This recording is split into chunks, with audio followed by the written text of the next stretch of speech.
வணக்கம். சட்டசபையில் அமைச்சர் மரிய வில்சன் அவர்களோட அட்ராசிட்டியை நம்ம பேசிதான் ஆகணும். எனக்கு ஏன் நாம இன்னும் இந்த தாவேக்கா தலை முதல் அடி வரை அத்தனை பேரையும் ஒன்றும் தெரியாதவங்க இப்படி தவிட்டு தற்கொலையா இருக்கீங்களே, இப்படி எதையுமே வந்து கட்சி ஆரம்பிச்சு 2 வருஷத்துலையும் நீங்க எதையுமே பழகிக்க மாட்டீங்களா, உள்வாங்கிக்க மாட்டீங்களா, படிக்க மாட்டீங்களா, ஒரு அனுபவ பாடமாக கூட ஒரு விஷயங்களை கத்துக்க மாட்டீங்களா? கத்துக்குட்டியா இருக்கிறது பிரச்சனை இல்லை, களத்துக்கு வந்த பிறகு கத்து தேர்ந்தவங்களே ஆக மாட்டீங்களான்னு கேட்கறதுக்கு காரணமே உங்களுடைய இந்த பேச்சு செயல் எல்லாம் தான். பேச்சு மட்டும் இல்லை, உங்களுடைய செயல்பாடுகளும் அதே தத்தித்தனமாகவே இருக்கனால தான். நீங்கள் வந்து சட்டசபையில் பேசுகிறீங்க, உங்களுடைய தமிழ் வந்து ஆங்கிலமும் தமிழும் லோக்கல் தமிழும் கலந்த மாதிரி இருக்குது. அதை வந்து ஒரு எதிர்த்தரப்பு எம்எல்ஏ வந்து சுட்டி காட்டுறாரு. அது உங்களை தன்மானத்தை தூண்டி விட்டுறது, தன்மான பிரச்சனையாக எடுத்துக்கிறீங்க, சீர்றீங்க, பொங்கி எழுந்து வெகுண்டு எழுந்து உங்களுடைய தலைவர் சினிமா படக்காட்சியில் பஞ்சு டைலாக் விட்டு ஆக்ரோஷமாக வர மாதிரி உங்களோட ஆக்ரோஷ இதுகளை பொலன்னு தீக்குறீங்க. ஆமாம், நீங்கள் அடுத்தவங்களுக்கோசரம் உங்களை மாற்றிக்க முடியாது தான், அடுத்த திமுகக்கோசரம் உங்களை மாற்றிக்க முடியாது, தாவேக்காக்கோசரமும் உங்களை மாற்றிக்க முடியாது. ஆனால் மக்களுக்கோசரம் உங்களை மாற்றி தான் ஆகணும். தமிழை கற்று அப்படி திருவள்ளுவர் மாதிரி அப்படி உரைநடையில் செம்மொழியில் தமிழில் செப்புங்க அப்படின்னு அதுக்கோசரம் நான் சொல்லலை. நான் சொல்கிறது உங்களுடைய தமிழ் வந்து நீங்கள் பழகிய சென்னை வட்டார மொழியில் கூட இருக்கட்டும், தவறே இல்லை. ஆனால் கொஞ்சம் ஆங்கிலத்தை தவிர்க்கலாம். ஏற்கனவே ஆங்கிலம் வந்து நம்முடைய தமிழை சிதைச்சி விட்டுடுச்சு, பல மொழிகள் கலந்து சிதைச்சி விட்டுடுச்சு. திராவிடம் ஒன்று வந்து அதாவது அதை சிதைச்சே ஆகணும்னு கங்கணம் கட்டி சிதைச்சி விட்டுடுச்சு. நீங்களும் உங்கள் பங்குக்கு சிதைச்சிடாதீங்க. நீங்கள் தாராளமாக உங்களுக்கு எதோசரம் வருமோ அதோசரம் நீங்கள் பேசினா போதும், ஆனால் தமிழில் பேசுங்க அப்படிங்கிறது தான் அவர் சுட்டி காட்ட வந்ததோட நோக்கம். ஆனால் நீங்கள் அதுக்கு சம்பந்தமே இல்லாமல், அதுவும் சாத்தான் வேதம் ஓதுற மாதிரி சாத்தானிய செய்கைகள் கொண்ட நீங்க வேதத்தை கையில எடுத்து உங்களை ஒரு நல்லவர் மாதிரி காட்டியிருக்கீங்க அப்படின்னு தான் சொல்லணும். பைபிள் படிக்கிறதும் பைபிள் படி வாழ்றதுக்கும் மொழிக்கும் என்ன சம்பந்தம்? நீங்க இதே பைபிளை ஆங்கிலத்தில் படிச்சிருப்பீங்க, உங்களுக்கு வந்து நீங்க பேசுறத வச்சு பார்த்தா நீங்க அப்படிதான் படிச்சிருப்பீங்கன்னு தோணுது. கண்டிப்பா தமிழ்ல படிச்சிருக்க மாட்டீங்க. பிறகு தமிழ்ல பேசுறதை பத்தி பேசும்போது எதுக்கு வந்து வேதாகமத்தை கொண்டு வந்தீங்க? நான் நல்லவன் காட்டிக்கிறதுக்கா? நீங்க எப்பேற்பட்ட நல்லவருங்கிறது எங்களுக்கு நீங்க உங்களை வந்து வேட்பாளராக அறிவிக்கும் போதே நாங்க தெரிஞ்சுக்கிட்டோம். நீங்க எப்பேற்பட்ட வேதாகமத்தின் அடிப்படையில் நடக்கிறீங்க, அவ்வளோ பெரிய நல்லவர், அவ்வளோ பெரிய தூயவான், பரிசுத்தவான். உங்களுடைய வாயிலிருந்து பரிசுத்த வார்த்தைகள் மட்டுமே வரும். உங்க கையில அன்பின் கருவியா நீங்க கம்பு தடி எல்லாம் வச்சிருப்பீங்க. உங்க அன்பின் வெளிப்பாடே அடிச்சு பேசுறது தான் அப்படிங்கிறது எங்களுக்கு நல்லாவே தெரியும். எதுக்கு நீங்க வாழ்றதே ஒரு சாத்தானிய வாழ்க்கை, அதுல வந்து நீங்க வந்து இறைமகன் இயேசுவின் போதனைகளை துணைக்கி இழுக்கிறீங்களா? இந்த தப்பெல்லாம் பண்ணிக்கிட்டு பாவத்துக்கு பரிகாரமா திமுக வீட்டுல அந்த பெண் குல தெய்வங்கள் என்ன செய்வாங்கன்னா கோயிலா ஏறி இறங்குவாங்க. அதிமுகலையும் அதே தான். அத்தனை பாவங்கள், அத்தனை ஊழல் தனங்கள், அத்தனை மொள்ள மாதிரித்தனம், மக்களை ஏச்சு பழைக்கிற எல்லா வேலையும் செஞ்சுக்கிட்டு கோயிலா உருளுவாங்க. அதே தான் உங்க தலைவரும் செஞ்சாரு. ஆலயத்தை பார்த்தா முட்டி போட்டாரு, கோயிலை பார்த்தா புரண்டு படுத்தாரு. இப்ப நீங்களும் அவர் வழியிலே இதுதான் செய்யுங்க. அப்படி அதை திராவிட தரத்தை தான் நீங்களும் செய்யறீங்க. சரி, நீங்க சொன்னது கொஞ்சமாவது உங்களுடைய வாழ்க்கையில நீங்க வாழ்ந்தீங்களே ஒரு வாழ்க்கை, அதுக்கு எடுத்துக்காட்டாவது இருந்துதான். என்ன சொல்றீங்க? வேதாகமத்துல அமைதி, இரக்கம், அன்பை போதிக்குதுன்னு. நீங்க உங்களுடைய உறவுக்காரர் வீட்டுல போய் இந்த அன்பை தான் போதிச்சிங்களா? கம்பை எடுத்து சாத்துன்னு சாத்துனீங்களே, கெட்ட வார்த்தையா பேசுனீங்களே, இதுதான் அன்பின் இலக்கணமா? கண்ணை உருட்டி அப்படி இந்த படத்துல எல்லாம் காட்டுற வில்லன் மாதிரியே முகத்தை வச்சுட்டு பேசுனீங்களே, அதுதான் அமைதியின் இலக்கணமா? இல்லை பெண்ணுன்னு கூட பார்க்காம, உறவினர் பெண்ணுன்னு கூட பார்க்காம அடித்து அந்த அலற அவங்கள வந்து அவ்வளவு ஃபிசிக்கலாக வன்கொடுமை பண்ணீங்களே, அதுதான் இரக்கத்தின் இலக்கணமா? யார்கிட்ட காது குத்துறீங்க? இந்த சட்டசபையில் நீங்கள் மட்டும்தான் கிறிஸ்தவங்க அப்படின்னு நினச்சி, உங்களுக்கு மட்டும்தான் வசனம் பேச தெரியும்னு நினச்சி பேசுகிறீங்களா? தமிழ்நாட்டில் வேற கிறிஸ்தவங்களே இல்லை, வேதாகமத்தை தெரிஞ்சவங்களே இல்லைன்னு நினச்சிட்டு பேசுகிறீங்களா? யார் எதை பேசணும்னு இருக்கு? இவங்களை அடிக்கிறதுக்கு கற்றுக் கொடுத்தது தான் இதுதான். வேதாகமும் மொழியை கற்றுக் கொடுக்கல, வேதாகமும் கற்றுக் கொடுத்தது உங்களுடைய வாழ்க்கை நெறிமுறைகள். நான் சொன்னதுபடி நடந்துட்டானா உனக்கு மோட்சம்பா அப்படின்னு சொல்லுது. இதைதான் இந்து வேதமும் சொல்லுது, இதைதான் முஸ்லீம் அவர்களுடைய வேதமும் சொல்லுது. எல்லா வேதமும் போதிக்கின்ற ஒண்ணு, நான் சொல்ற நல்ல வழியில நடந்துரு, அன்பா இருந்துரு, இரக்கமா இருந்துரு, ஏழைகளுக்கு அன்னதானம் பண்ணு, உதவி பண்ணு, வம்புக்கு போகாத, யாரை ஏமாத்தாத, ஏமாத்தி பிழைக்காத, நீ என்னவாவது உனக்குள்ள எல்லாத்தையும் மற்றவங்களுக்கு கொடுத்துரு, ஏதாவது ஒரு வகையில மக்களுக்கு உதவி பண்ணு, மோட்சத்துக்கு வந்துடுவா, என் பக்கத்துல உட்காருவேன்னு சொல்லுது. இல்லைன்னா நரகத்துக்கு போவேன்னு சொல்லுது. அவ்வளவுதான். நீ எப்படி வாழணுங்கிற நெறிமுறையை காட்டுறது தான் அந்தந்த வேதமே தவிர உங்களுக்கு மொழியை கற்றுக் கொடுப்பதில்லை. நீங்க எப்பேற்பட்ட நல்லவர், எப்பேற்பட்ட புனிதர், எப்பேற்பட்ட தவ வாழ்க்கைக்கு சொந்தக்காரர் அப்படிங்கிற தெரியும். நீங்க பீலா விட்டு வேதாகமத்தின் புனிதத்தை கெடுக்க வேண்டாம். சட்டசபையில முதல்வர் சிரிச்சாரு, இவ்வளவு நாளும் ஊமை கோட்டா மாதிரி இருந்தாரு, இவ்வளவு நாளும் இடிச்ச புலி மாதிரி உட்கார்ந்துருந்தாரு, பேய் இறஞ்ச மாதிரி உட்கார்ந்துருந்தாருன்னு ட்ரோல் போன உடனே சிரிச்சு வச்சாரு. இப்பதான் அவர் கொஞ்சம் ஆமாப்பா நானும் கொஞ்சம் சப்ஜெக்ட் வந்து உயிருள்ள சப்ஜெக்டா மாற ஆரம்பிச்சிருக்கேன்னு காட்டுறதுக்காக சிரிச்சாரு, பார்த்தாரு, கண்ணை சிமிட்டினாரு, முக பாவனைகளை வெளிப்படுத்தினாரு. நான் இந்த உலகத்துலதான் இருக்கேன், சட்டசபைக்குள்ளதான் இருக்கேன், நான் அப்படி ஆன்னு தேமேன்னு உட்கார்ந்துருக்கல அப்படின்னு காட்டுறதுக்காக இது பண்ணாருன்னா, வெளியில என்ன நடக்குதுங்கிறத ஒரு வாட்டி பாருங்க அப்படிங்கறத நம்முடைய அங்கலாய்ப்பா இருக்குது. மேகமலை, அதாவது தேனி மாவட்டத்துல 98 கிராமங்கள் தங்களுடைய வாழ்விடத்தை பறிகொடுத்துக்கிட்டு எங்களை அப்புறப்படுத்தாதீங்கன்ட்டு ஆயிரக்கணக்கில் கூடி தன்னெழுச்சியா வந்து வீதியில போராடிட்டு இருக்காங்க. நீங்க என்னன்னா இங்க சிரிச்சு பல்ல காட்டிட்டு உட்காந்துட்டு இருக்கீங்க. ஆமா, நீங்க உம்முன்னு இருந்தாலும் நாங்க சொல்லுவோம், சிரிச்சுட்டு பல்ல காட்டிட்டு மக்கள் பிரச்சனையை யோசிக்காம இருந்தாலும் சொல்லுவோம். நீங்க இதுல என்ன பண்ணிருக்கணும்? அது வந்து நீதிமன்ற ஆணையாவே இருக்கட்டும். உங்களுக்கு ஒண்ணுன்னா உச்ச நீதிமன்றம் வரைக்கும் போறீங்க. கரூர்ல நீங்க தப்பிக்கணும்னா உச்ச நீதிமன்றம் வரைக்கும் போறீங்க. உங்க காருக்கு உங்களுக்கு வந்து வரி செலுத்த முடியாது, அதுல இருந்து கொஞ்சம் லாபம் அடைஞ்சிட முடியாதானா உயர் நீதிமன்ற ஆணையை பீட் பண்றதுக்கு உச்ச நீதிமன்றம் போறீங்க. இப்படி உங்களுக்கு சாதகமான திராவிடம் என்னெல்லாம் பண்ணுமோ, அவங்க அப்பாவுக்கு கல்லறை குழி வேணும்னா நட்ட நடுராத்திரி நீதிமன்ற வாசல தட்டி தூங்கிட்டு இருக்க நீதிபதியை தூக்கிட்டு வந்து உட்காந்து தீர்ப்பை வாங்கிறோம். அதே மாதிரி உங்களுக்கு ஒண்ணுன்னா உச்ச நீதிமன்றம் வரைக்கும் போற நீங்க இப்போ தாராளமா இந்த மக்களுக்காக பேசலாமே. நீங்க தானே தேர்தல் பரப்புரையில இந்த மாதிரி விவசாயிகளுக்கு எதிராக நான் எதுவும் பண்ண மாட்டேன், பழங்குடியினருக்கு எதிராக எதுவும் நான் பண்ண மாட்டேன், முக்கியமா பட்டா இல்லாம பல வருடங்கள் 40-50 வருஷமா இருக்கிறவங்களுக்கு பட்டா கொடுப்பேன், அவங்கள நான் வந்து திராவிட அரசு மாதிரி இழுத்து தரையில தள்ளிட்டு வீடை இடிக்க மாட்டேன்னு சொன்னீங்க. இப்ப அதை செஞ்சீங்களா? எங்க பார்த்தாலும் ஒவ்வொரு நாள் ஒவ்வொரு ஏரியால ஒவ்வொரு தாய்மார்களும் சின்ன சின்ன பிள்ளைங்க வரைக்கும் கருது, விஜய் மாமா எங்க வீடு அடிக்கிறாங்க, பட்டா தருவேன்னு சொன்னீங்களே, உங்களுக்கு ஓட்டு போட்டோமே கொஞ்சம் பாருங்கன்னு துடிக்கிறாங்க. இன்னொரு பக்கம் இன்னொரு இடத்துல பாட்டியும் தாத்தாக்கெல்லாம் அடிச்சுட்டு அழுறாங்க. நாங்க அப்ப வரி கட்டணமே, தண்ணி வரி கட்டணமே, மின்சார வரி கட்டணமே, எல்லாத்துக்கும் கட்டணம் செலுத்தணுமே, நாங்க ஒன்றும் ஓசுக்கு உட்கார்லையே, கஷ்டப்பட்டு இப்படி வெம்பாடா பட்டு குருவி கூடு மாதிரி கட்டணம் கூட்ட கலைக்கிறீங்களேன்னு வாயில வயிற்றுல அடிச்சுட்டு அலறாங்க. இது நீதிமன்ற ஆணையே இருந்தாலும் அரசு வழக்கறிஞர்களை வச்சு அதுக்கு ஒரு தடையை வாங்குங்க, தடையை வாங்கி பட்டா போட்டு கொடுக்கக்கூடிய வழியா பாருங்க.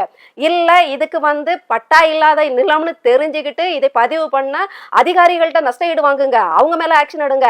அவங்களுக்கு வந்து இப்ப சம்பளத்துல எல்லாம் ஓய்வு பெற்றுட்டாங்க, அவங்களால கொடுக்க முடியாது, இல்ல அவங்க உலகத்தை விட்டே போயிட்டாங்க, அவங்க வாரிசுகள் இருக்கும், அவங்க வீடை போய் இடிங்க. இந்த வீடை இடிக்கிறதுக்கு உங்களுக்கு வலிக்கலைன்னா அதிகாரிகள் வீட்டை மட்டும் இடிக்கிறதுக்கு ஏன் வலிக்கணும்? அதிகாரிகள் என்ன கொம்பா?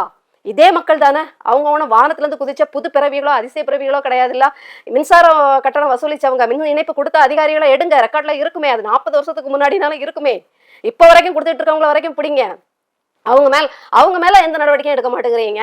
இல்ல அரசு வழக்கறிஞருக்கு நீங்க ஒன்றும் பாக்கெட்ல இருந்து 600 கோடியில எடுத்து ஒன்றும் நீங்க இப்போ வந்து ஃபீஸ் கொடுக்க வேண்டிய அவசியம் இல்லை.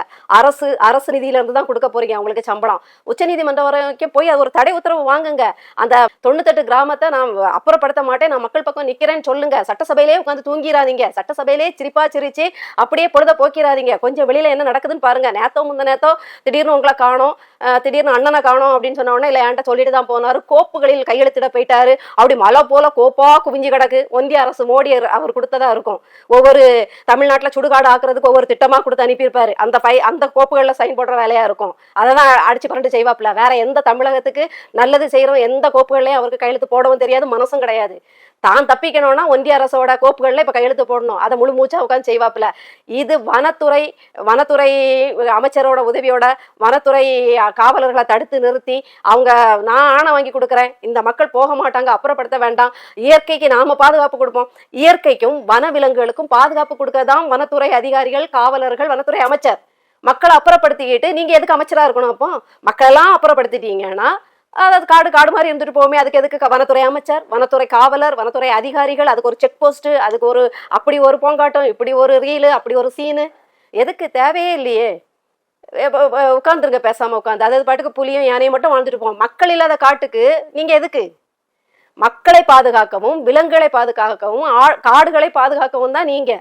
மூணையும் பாதுகாக்கணும். அதுக்கு தான் படிச்சுட்டு வரீங்க, அதுக்கு தான் அந்த அதிகாரிகளா பொறுப்பேற்கிறீங்க. உட்கார்ந்துக்கிட்டு அரசியல் பிரமுகர்களுக்கு வேற ரூட் போட்டு கொடுக்கறதுக்கு இல்லை, ரெசார்ட்டுகள் போட்டு கொடுத்து குடியும் கூத்துமா இருக்கிறதுக்கு உறுதுணையா போயிட்டு இருக்கிறதுக்கு இல்லை உங்களை வந்து அங்கே அதிகாரிகளாக நியமிச்சிருக்காது. நான் விவசாயியா பிறக்கணும் அடுத்த ஜென்மத்தில். ஆமா, இந்த ஜென்மத்தில் விவசாயியா பிறந்துட்டாருன்னா இவர் வேற கைராசிக்காரரா, அப்படி மகசூலா கொட்டி தள்ளிரும். தானிய கிடங்கு சேமிப்பு கிடங்கு வேற இல்லையா, வேஸ்டா போயிடும். அதனால இந்த ஜென்மத்துல தானிய கிடங்கு நிறைய தார்பாயெல்லாம் உருவாக்கி வச்சிருவாரு. வச்சுட்டு அடுத்த ஜென்மத்துல விவசாயியா மாதிரி இந்த தானிய கிடங்குல எல்லாம் கொண்டு போய் சேமிச்சு வச்சு மக்களை வாழ்வாங்க வாழ வச்சிருவாரு. என்ன ஒரு நடிப்பு! திரையில நடிச்சதை விட திரையில ரொம்ப நல்லா நடிக்கிறாரு. இந்த நடிப்பை திரையில நடிச்சிருந்தா ஆஸ்கார் அவார்டாவது கிடைச்சிருக்கும். ஒரு பெண் கதறுறா, மரத்தை கட்டி பிடிச்சிட்டு கதறா, என் பிள்ளை மாதிரி வளர்த்தேன் வெட்டாதீங்கன்னு. மின் கம்பங்கள் நீங்க அமைக்கப்படணும்னா அதுக்கு பட்டா நிலத்துல வளர்ந்த மரங்களை வெட்டக்கூடாது, அந்த உரிமையாளரோட அனுமதி இல்லாமன்னு சட்டம் இருக்கு, ஆணை இருக்கு. அப்ப அந்த ஆணையெல்லாம் எங்க போச்சு? எப்படி ஒரு பெண் கதற உங்களால மரத்தை வெட்ட முடியுது? இது மரங்களுக்கும் மனிதனுக்கும் ஒரு பாச பிணைப்பு இருக்கு, ஒரு உயிரோட்டம் இருக்கு. மரங்கள் மூலம், கனிகள் மூலம், இலை தழைகளை நாம பிச்சு பிடுங்கி சாப்பிட்டு நாம வயிறு வளர்த்தாலும் ரீதியான ஒண்ணு அதுக்கு இருக்கு அப்படின்னு அண்ணன் சீமான் அவர்கள் மரங்களின் மாநாடு மூலமா தெரிவிச்சப்ப அப்படி ஒப்பாரி வச்சீங்க. அப்பவே நாங்க வெளிநாடுகள்ல மரங்களை எப்படி எல்லாருமா சேர்ந்து கைகோத்து அதை அரவணைக்கிறாங்க, ஒரு எமோஷனல் பாண்டை தெரிவிக்கிறாங்கிறத கவனிச்சோம். அதனால மனசு லகுவாகுது, மனசு என்ன சொல்றது, ஒரு ஆனந்தம் அடையுது அப்படிங்கிறத ஆராய்ச்சி மூலமா வெளிப்பட்டிருக்கு அப்படிங்கிறத நாங்க நிரூபிச்சோம். பெண்ணின் அழுகுரல் இந்த காவல்துறையை அசைக்கலன்னா என்ன அர்த்தம்? இதை ஒரு நிமிஷம் தான் காவல்துறையை தடுத்துக்கிட்டு வேண்டாம் மின் கம்பம் நடுறதுக்கு வேற வழி இருக்கா பாருங்க. ஏதோ ஒரு நிறைய காணொலியில பார்க்க இருந்தது, ஏதோ ஒரு நாட்டுல சாலை ரோடு போடும்போது, சாலை அமைக்கும் போது சாலைக்கு நடுவுல ஒரு வீடு, ஒருத்தரோட வீடு இருந்திருக்கு. அவரும் நான் சாலைக்காக என் வீடை மாத்தவே மாட்டேன்னு அடம் பிடிச்சி நீதி சட்டப்படி அதை நிரூபிக்க வேற வழியே இல்லாம அரசு அந்த வீடை சுத்திக்கிட்டு தான் அப்புறம் சாலையை போட்டிருக்கு. அந்த வீடை ஒண்ணுமே பண்ணல, வீடை சுத்தி சாலையை போட்டிருக்கு. எத்தனை பேர் வீட்டுல வளர்க்குற மரத்தை வெட்ட மனசு இல்லாம வீடு கட்டும் போது மரத்துக்கு இடம் விட்டு வீட்டுக்குள்ள மரம் போற மாதிரி எல்லாம் அமைச்சு கட்டியிருக்காங்க. இப்படி எந்த உணர்வுகளும் புரியாத உங்களை இன்னைக்கு அரியணை ஏத்த வச்சு சமூக அக்கறைனா என்னன்னு தெரியாது, ஏழைகளின் வலி வேதனை எதுவுமே தெரியாது, விவசாயிகளுக்கு நீங்க அறிவிச்ச பட்ஜெட் 10மா தெரியாது. அது இருக்குது தமிழ்நாட்டுல விவசாயிகள் லட்சக்கணக்கானோர், நீங்க ஒதுக்குன கோடி ஆயிரக்கணக்காருக்கு கூட வராது. அது கூட தெரியாம உங்க பாட்டுக்கு நாங்க நிறைய கொடுத்துட்டோம் அப்படிங்கிற மாதிரி என்னவோ அப்படி தயாளமா கொடுத்த மாதிரி பெருமிதம் வேற அடைகிறீங்க. அதை 4 பேரை வச்சு கோஷம் போட வைக்கிறீங்க. விஜய் அவர்கள் எங்களுக்கு விஜய் அவர்கள் அவர்கள் எங்களுக்கு நிறைய தந்துட்டாருன்னு லட்டா வாங்கி கொடுத்து நீங்களும் சாப்பிட்டுட்டு போறீங்க. 5 விவசாயிகளுக்கு தான் அவர் அள்ளி கொடுத்துருக்காரு. மீதி விவசாயிகளுக்கு எல்லாம் உலகத்துல வேற விவசாயிகளே இல்லை. பார்த்தா விஜய் ஒளியோன்னு கோஷம் கூட தான் கேட்குது. உங்களுடைய கனிம வளத்துறை அமைச்சர் கொஞ்சம் மக்களை போய் பார்த்துட்டு எப்படி இருக்கீங்கன்னு கேட்கும்போது நல்லாவே இல்லை, நாங்க நல்லாவே இல்லைன்னு அமைச்சருக்கு முகத்துக்கு நேரம் மூஞ்சில் அடிச்சாப்புல சொல்ற காணொலிகளும் தான் இருக்குது. எங்க போய் வைக்க போறீங்க முகத்தை? உங்களுக்கு திமுக அதிமுகவுக்கு இருக்க மாதிரி குருட்டு ரசிகர்கள் இருப்பாங்க கொஞ்சம் பேர், அதுக்காக எல்லாருமே கண்ண மூடிட்டுலாம் அலைஞ்சிட மாட்டாங்க. ஏன்டா ஓட்டு போட்டோன்னு சொல்ற மக்கள் இன்னைக்கு அதிகரிச்சுட்டே இருக்காங்க. உங்களால ஒரு நாளும் மக்களுக்கான நிதியை கொடுக்க முடியாது. ஏன்னா நீங்க நிதியே இல்லாத இடத்துல இலவசம் தாரோன்னு சொல்லி வச்சிருக்கீங்க. நிதியே இல்லை, சீரோன்னு தெரிஞ்சோம் மக்களோட ஓட்டை பொறுக்கிறதுக்காக இலவசம்னு சொல்லி அவ்வளவு வாய்க்கு வந்த இலவசம் அள்ளி வீசுறது தான். திராவிட திமுகவையும் அதிமுகவையும் அப்படியே பீட் பண்ணிக்கிட்டு நீ என்ன பீலா விடுறது, ஒன்னை விட நான் எவ்வளவு பெரிய பீலாக்காரன் தெரியுமா? நான் 5 டயலாக்லயே கோடியா சம்பாதிச்சவன் உட்கார்ந்த இடத்துல நீங்க என்னடானா என்கிட்டே வா அப்படின்னு சொல்லி அவ்வளவு இலவசங்களை அள்ளி தெளிச்சு இன்னைக்கு நேர்மையான நல்ல திட்டங்களுக்கு கூட ஒரு நல்ல ஒதுக்கீடு பண்ண முடியல. மீனவ மக்களுக்கு 8000 கொடுத்ததை 7000 குறைச்சி வச்சிருக்கீங்க. அது இன்னும் பேசு பொருளாகி இன்னும் அதை திருத்த கூட இல்லை. ஆமா தெரியாம சொல்லிட்டோம் 9000 ஆக்குறோம், ஏற்கனவே 8000 இருந்துக்குன்னு ஒப்புக்க கூட மனசு வரல. நீங்க லஞ்சம் ஒழிக்கணும்னா இந்த நம்பருக்கு தொடர்பு கொள்ளுங்க அப்படின்னு ஒரு நம்பர், லஞ்சம் கேட்டா இதுக்கு புகார் கொடுங்கன்னு, புகார் கொடுக்கறதுக்கு அழைச்சா இது காஜா பீடி நிறுவனம்னு போன் வருது. அதுக்கடுத்து காவல்துறை லஞ்சம் கேட்டா இந்த நம்பருக்கு போன் பண்ணுங்க, உங்களை புகார் ரகசியம் பாதுகாக்கப்படும், நீங்க ரொம்ப காப்பாத்திரும், உடனே நடவடிக்கை எடுப்போங்கிறீங்க. சாமானியர்கள் சண்டை போட்டுக்கிட்டாலே ஒழுங்கா நடவடிக்கை எடுக்க மாட்டீங்க. குத்தி கொண்டவன்ற காசை வாங்கிட்டு செத்தவன் வீட்டுக்கு 4 காசை வாங்கி அள்ளி தெளிச்சுக்கிட்டு முடிக்க முடியுமான்னு பாக்குற நீங்க காவல்துறை தப்பு செஞ்சா கேட்க போறீங்களா? இல்ல ரகசியமா வேற வைப்பீங்களா? இங்க கஞ்சா விற்கிறான்னு சொன்னவன் அடுத்த நிமிஷமே அவன் வாய் உடையுது. போலீஸ்காரங்க தான் போய் சொல்லியே கொடுக்குறீங்க, இவன் தான் அவங்கள சொல்லி கொடுத்தாங்க அப்படின்னு சொல்றீங்க. இதுக்கடையில காவல்துறையே புகார் அளிச்சா நீங்க ரகசியமா வச்சு காப்பாத்தி அப்படியே அவங்கள வீட்டுக்கு அனுப்பிட போறீங்க. இது இப்போ இந்த நம்பருக்கு போனை போட்டா எந்த சிகரெட்டு கம்பெனிக்காரன் எடுக்க போறான்னு தெரியல. இப்படி நீங்க அப்படியே திராவிடம் ஆரியம் தான், அப்படி சட்டமா போட்டு தள்ளுறது, திட்டமா போட்டு தள்ளுறது, சிங்கப்பண் தந்துட்டேன், அதை தந்துட்டேன், சைக்கிள் தந்துட்டேன். ஏற்கனவே திராவிடம் என்னெல்லாம் செஞ்சிச்சோ அது எல்லாத்துக்கும் வெட்டின்னு பேரை மாத்தி தமிழ்நாடை வெட்டியாக்கி வச்சிருக்கு அப்படின்னு தான் சொல்லணும். வேற இதுக்கு மேல சொல்றதுக்கு இல்லை. அந்த மாதிரி ஒரு அதிசய பிறவி நடத்துகின்ற இந்த ஆட்சியில ஒரு என்ன சொல்றது, புனிதமானவர் நடத்துகின்ற இந்த தூய ஆட்சியில வந்து சட்டமன்றத்துல சந்த காடாக்கி, மீன் காடாக்கி, இன்னும் காலரை பிடிச்சி சண்டை போடல. பழைய திராவிடம் மாதிரி சேர தூக்கி அடிக்கல. அது மட்டும் தான் நடக்கல. மற்றபடி வாக்கியா தரப்பு சண்டை மாதிரி போட்டுக்கிட்டு முட்டி மோதிட்டு நின்றுக்கிட்டு ஏதோ அந்த சௌமியா அன்புமணி அவர்களும் கேப்டன் அவர்களுடைய மனைவியும் ஏதோ கொஞ்சம் நல்லா பேசுறாங்க. இப்பதான் அவங்களுக்கு அண்ணன் சீமான் இதெல்லாமே அவங்க சொந்தமா பேசுறாங்களா என்னன்னு கூட தெரியல. அண்ணன் சீமான் வைக்கிற வாதங்களை தான் அவங்க வைக்கிறாங்க. என்ன செய்யறது, மக்கள் நலனுக்காக 4 கூட்டணி வேற இவங்க மாறுவாங்க. ஆனாலும் ஏதோ சட்டசபையில அவங்களும் தங்களை நல்ல பிள்ளையா காட்டிக்கிற விதமா தங்கள் தொகுதிக்கான பிரச்சனைகள் ஒட்டுமொத்த தமிழ் மக்கள் விவசாயிகளுக்காக அவங்க பேசிட்டு இருக்காங்க. அது ஒண்ணுதான் அங்க சட்டமன்றத்துல வந்து உருப்படியா நடக்கிற வேலை மாதிரி தெரியுது. இந்த லட்சணத்தை காட்டுறதுக்கு நீங்க பள்ளிக்கூட மாணவர்களை சட்டமன்ற கூட்டத்தொடர பார்க்க கூட்டிட்டு காட்சி பொருள் ஆக்கிடுவீங்க, தேட்டர் மாதிரியே ஆக்கிடுவீங்க. உங்களுக்கு தமிழ்நாடு தலைமை செயலகமும் தேட்டர் தான், சட்டசபையும் சட்டமன்றமும் தேட்டர் தான். அப்படி திரையரங்குல தான் வந்து பார்த்தாங்கன்னா இப்போ உங்களை இப்படியும் வந்து பார்க்கணும் உங்கள் அக்க போர்களை அப்படின்ட்டு கொடுத்துருக்கீங்க. சரி, மாணவர்கள் இதெல்லாம் நல்ல விஷயங்கள் கற்றுக்கிட்டாங்கன்னா நல்லது தான். போதாத குறைக்கு துபாயில இருந்தோ ஏதோ ஒருத்தர் சாடி பறைக்கு ஓடி வந்தாராம். சட்டமன்றத்தில் விளக்கு தீக்க வந்தாரா என்னன்னு தெரியல. பதறி அடிச்சுட்டு போய் அண்ணனுக்கு எதுவும் ஆயிடக்கூடாது, எங்க திராவிடம் வந்து சேர ஈர தூக்கி மைக்க தூக்கி எரிஞ்சிருமோ, பாதுகாப்பு கொடுக்கணுமே. அண்ணன் படத்துல தான் 10 பேரை சமாளிப்பாரு, நிஜத்துல வந்து எப்பேற்பட்ட வீரம் கொண்டவர்னு தெரியும். பின்னங்கால் பிடறி அடிக்க மைக்கு பத்திரிகையாளர்கள் சார்னு கூப்பிட ஓடி தெரிச்சவராச்ச. அதனால விளக்கு தீக்கிறதுக்கு வந்தாரா என்னன்னு தெரியல. எப்படியோ சட்டசபையும் கபலீகரமாக தான் போயிட்டு இருக்குது. நம்மளுடைய மக்கள் சபையான தமிழ்நாடோட எதிர்காலமும் படுகுழியில போயிட்டு இருக்கு அப்படின்னு தான் சொல்லணும்.